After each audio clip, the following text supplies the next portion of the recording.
Hi everyone, I'm back with another tutorial of Tech Assist. Now in this guide video, I'm going to show you how to delete Discord account on your device. Now before we get started, make sure to check your internet connection and also make sure to watch the video till the end. Now let us get started. So first of all, you'll have to open your Discord application. So once you open the Discord application, the interface kind of looks like this. Now right at the bottom in the lower right corner, you can see a profile icon. Tap on it.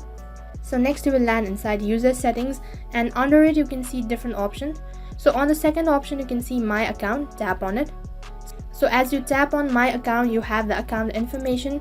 Now on this page, scroll down right to the bottom, and right in the bottom you can see delete account. Tap on it.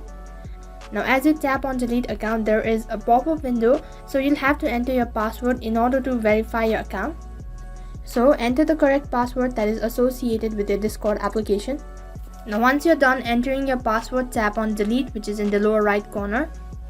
So here as you can see, I'm logged out of my Discord account, now which means that my account has been deactivated for 14 days. In case if you change your mind and still want to log in, you can log in within 14 days, but after 14 days your account will be deleted permanently. Now that is how you can delete your Discord account on your device. Now that is all for this video. I hope the video was helpful. Make sure to like, share, subscribe and also hit the bell icon so that you never miss an update. Thank you for watching.